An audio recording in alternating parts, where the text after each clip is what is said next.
ಮಿಥುನ ರಾಶಿಯ ಫಲಾಫಲವನ್ನು ತಿಳಿಸ್ಕೊಡಿ. ಮೃಗಶಿರ ನಕ್ಷತ್ರ, ಪುನರ್ಸು ನಕ್ಷತ್ರ ಹಾಗೂ ಆರಿದ್ರಾ ನಕ್ಷತ್ರಕ್ಕೆ ಮಿಥುನ ರಾಶಿ ಬರುತ್ತೆ. ಮಿಥುನ ರಾಶಿ ಅಧಿಪತಿ ಆಗಿರತಕ್ಕಂಥವನು ಬುಧ. ನೋಡಿ, ಈ ವಾರದಲ್ಲಿ ನಕ್ಷತ್ರ ಫಲವನ್ನು ನೋಡ್ಕೊಳ್ತಾ ಹೋದರೆ ನಕ್ಷತ್ರ ಬಲದಿಂದಾಗಿ ಮಿಥುನ ರಾಶಿಯವರಿಗೆ ಬುದ್ಧಿ ವೃದ್ಧಿ ಆಗುತ್ತೆ. ತಪ್ಪು ತೀರ್ಮಾನಗಳನ್ನು ತೆಗೆದುಕೊಳ್ತಕ್ಕಂಥದ್ದು ಕಡಿಮೆ ಆಗುತ್ತೆ. ನಿಮಗೆ ಯಾರೇ ಯಾವುದೇ ರೀತಿಯಾದಂತಹ ಸಲಹೆಗಳನ್ನು ನೀಡಲಿಕ್ಕೆ ಬಂದರೂ ಕೂಡ ಬುಧ ನಿಮ್ಮನ್ನು ಜಾಗರೂಕನನ್ನಾಗಿ ಮಾಡ್ತಾನೆ.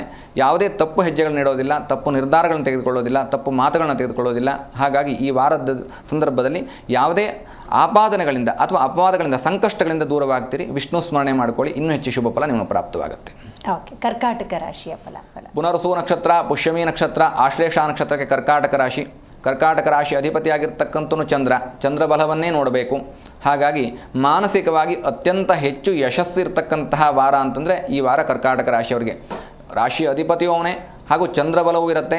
ಅಷ್ಟಮ ಶನಿಕಾಟ ಇದ್ದರೂ ಕೂಡ ನಿಮಗೆ ಚಂದ್ರನ ಆರಾಧನೆ ಅಂದರೆ ಸಂಕಷ್ಟಿ, ಚಂದ್ರನಿಗೆ ಪ್ರತ್ಯೇಕವಾಗಿ ಆರಾಧನೆ ಇರೋದಿಲ್ಲ. ಹಾಗಾಗಿ ಸಂಕಷ್ಟಿಯ ದಿನ ಆರಾಧನೆಯನ್ನು, ಗಣಪತಿ ಆರಾಧನೆಯನ್ನು ಮಾಡಿಕೊಂಡು ಚಂದ್ರ ದರ್ಶನವನ್ನು ಮಾಡಿಕೊಂಡ್ರೆ ಕರ್ಕಾಟಕ ರಾಶಿಯವರಿಗೆ ಬರುವಂತಹ ಎಲ್ಲ ಕಷ್ಟಗಳು ದೂರವಾಗುತ್ತೆ. ಮಾನಸಿಕವಾಗಿರ್ತಕ್ಕಂಥ ಧೈರ್ಯ ವೃದ್ಧಿ ಆಗುತ್ತೆ. ಏನೇ ಕಷ್ಟಗಳು ಬಂದರೂ ಕೂಡ ಎದುರಿಸ್ತೀನಿ ಅನ್ನುವಂತಹ ಮನೋಭಾವನೆ ಇರುತ್ತೆ ಮತ್ತು ಆ ಕಷ್ಟದಿಂದ ಹೊರಗೆ ಬಂದು ಗೆಲುವನ್ನು ಸಾಧಿಸಿಕೊಳ್ತೀರಿ. ಓಕೆ, ಸಿಂಹರಾಶಿಯ ವಾರ ಭವಿಷ್ಯದ ಬಗ್ಗೆ ತಿಳಿಸ್ಕೊಡಿ. ಮಘ ನಕ್ಷತ್ರ, ಪುಬ್ಬ ನಕ್ಷತ್ರ ಹಾಗೂ ಉತ್ತರ ನಕ್ಷತ್ರಕ್ಕೆ ಸಿಂಹರಾಶಿ ಬರುತ್ತೆ. ಸಿಂಹರಾಶಿ ಅಧಿಪತಿಯಾಗಿರ್ತಕ್ಕಂಥವನು ಸೂರ್ಯ. ಹಾಗಾಗಿ ಆರೋಗ್ಯದ ಕಡೆ ಗಮನ ಹರಿಸಬೇಕು.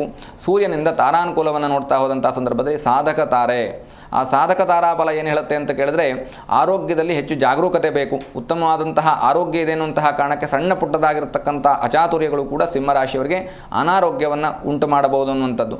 ಹಾಗಾಗಿ ಇಲ್ಲಿ ಅರ್ಕ ವಿವಾಹ, ಅರ್ಕ ಗಿಡ ಪ್ರದಕ್ಷಿಣೆಯನ್ನು ಮಾಡ್ತಕ್ಕಂಥದ್ದು ಅಥವಾ ನೀವು ಇಲ್ಲಿ ಶಿವನ ಆರಾಧನೆಯನ್ನು ಮಾಡಿಕೊಳ್ತಕ್ಕಂಥದ್ದು ಅಂದರೆ ರುದ್ರಾಭಿಷೇಕ ಇರ್ಬೋದು, ಬಿಲ್ವಪತ್ರ ಸಮರ್ಪಣೆ ಮಾಡ್ತಕ್ಕಂಥದ್ದು ಇರ್ಬೋದು, ಭಸ್ಮಾರ್ಚನೆ ಮಾಡ್ತಕ್ಕಂಥದ್ದು ಇರ್ಬೋದು, ಅಥವಾ ಶಿವಪಂಚಾಕ್ಷರಿ ಮಂತ್ರಗಳು ಓಂ ನಮಃ ಶಿವಾಯ ಅನ್ನುವಂತಹ ಮಂತ್ರವನ್ನು ಹೇಳಿಕೊಂಡು ಅರ್ಕ ಗಿಡಕ್ಕೆ ಪ್ರದಕ್ಷಿಣೆ ಮಾಡ್ತಕ್ಕಂಥದ್ದು, ನಮಸ್ಕಾರ ಮಾಡ್ತಕ್ಕಂಥದ್ದು ಸಿಂಹರಾಶಿಯವರ ಎಲ್ಲ ಕಷ್ಟಗಳು ದೂರವಾಗುತ್ತೆ, ಉತ್ತಮ ಆರೋಗ್ಯ ಪ್ರಾಪ್ತವಾಗುತ್ತೆ.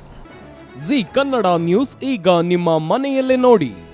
ಎಲ್ಲ ಕೇಬಲ್ಗಳಲ್ಲಿ ಈಗ ಲಭ್ಯ.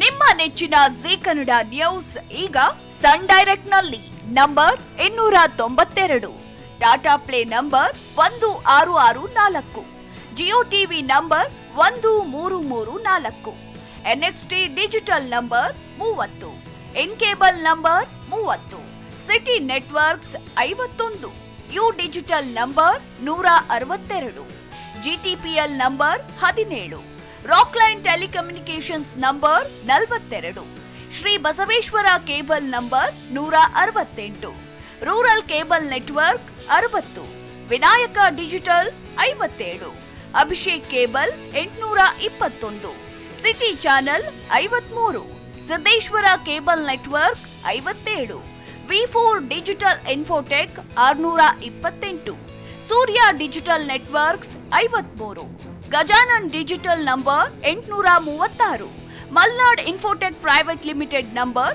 56, Metrocast number 830, victory digital number 167ರಲ್ಲಿ ನೋಡಿ ಆನಂದಿಸಿ.